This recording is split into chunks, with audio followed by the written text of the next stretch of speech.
Bonjour tout le monde. Nous sommes le 5 octobre 2024 et j'ai choisi de partager avec vous un article d'Adjira publié dans Site Princisa sous le titre Kabylie, un modèle de démocratie. L'organisation sociale des villages de Kabylie était un exemple de démocratie laïque qui a suscité bien des débats. Tajmaït, pluriel Tijmouya, ou l'Arche, pluriel l'Arrache, ont pu fonctionner efficacement pendant des siècles, sans policiers, ni gendarmes, ni militaires, ni gardes champêtres, etc. Aujourd'hui, dans les discussions, il y a une confusion entre les organisations et les fonctions ancestrales authentiques, qui n'ont certes plus cours aujourd'hui, mais dont il en subsiste quelques bribes avec les organisations et fonctions introduites par les colonisateurs. Lamin était un personnage clé dans l'organisation du village en Kabylie.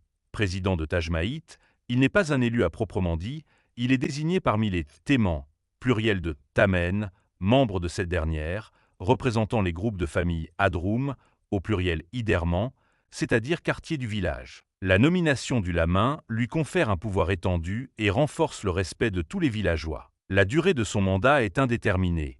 Elle dépend de sa capacité à conserver ses facultés physiques, mentales et aux différents facteurs liés à ses nouvelles alliances et à celles de ses proches, mariage par exemple. Dès qu'intervient un élément nouveau qui pourrait mettre en doute ses capacités, facultés ou intégrité, il demande à démissionner de son poste. Le choix du Lamin par l'Assemblée de Tajmaït se justifie et tient compte d'une certaine légitimité historique, ancienneté de sa famille dans le village et la probité de celle-ci dans le village et dans la région, du nombre de fois où il a été sollicité par les villageois pour servir de témoin et de médiateur dans les partages des biens, des propriétés et dans les conflits, de sa parfaite maîtrise de l'ensemble des règles du Kanoun et des traditions, de sa disponibilité dans Tichemliyin, pluriel de Tachemlit, volontariat, de sa parfaite mémorisation des coutumes, des traditions, des alliances, des contrats, des statuts des familles, du patrimoine culturel, artistique, littéraire, architectural. Du nombre de fois où il fut sollicité comme confident, conseiller, médiateur, homme de confiance, dépositaire de la mémoire collective, protecteur intègre du Kanoun et du Code de l'honneur Hanif, qui assure la sécurité des personnes, des biens, des familles, des communautés parentales.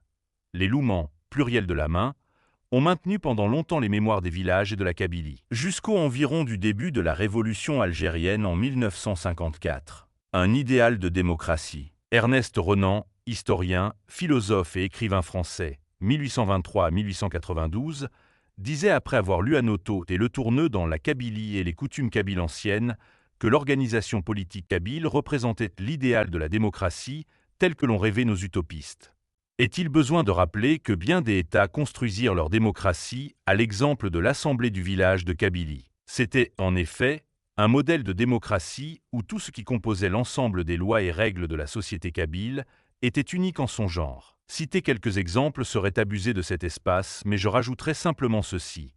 Lors de l'Assemblée générale du village, où tous les citoyens majeurs et valides étaient tenus de se présenter, celui qui ne prend pas la parole alors qu'il est connu pour son savoir est mis à l'amende, et celui qui ne sait pas grand-chose, s'il ose prendre la parole, est aussi passible d'une amende.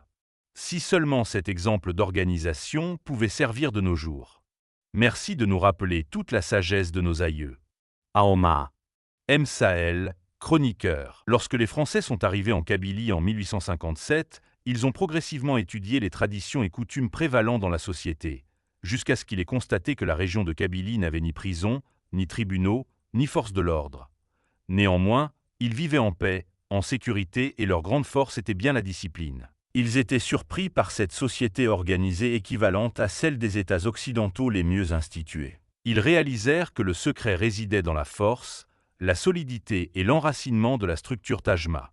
Ce système coutumier régnait dans tous les villages kabyles, dont l'organisation était tellement efficace, presque infaillible, dans la gestion des affaires courantes et le règlement des conflits entre citoyens, qu'il n'y avait ni clôture pour protéger les biens, ni vol, ni meurtre, ni force de sécurité. Pour contrer cette réglementation et briser Tajma, les autorités françaises avaient publié un décret en 1868 interdisant aux Kabyles de recourir à Tajma, et au début de 1872, plusieurs tribunaux avaient été créés à Tizi Ouzou, El Hammam, Béjaïa, Agbou, Sétif, Borj. Les Français continuaient à changer et déformer les traditions et coutumes kabyles, car ils étaient persuadés que tant qu'ils seraient gouvernés par Tajma, la cohésion de la communauté villageoise serait solide et le contrôle sur eux serait difficile. Malgré les efforts déployés par le colonialisme pour casser la structure, les Kabyles restèrent fidèles et ne recourent jamais aux juridictions instituées par la France. N'est-il pas le moment de retourner à nouveau à cette organisation ancestrale ?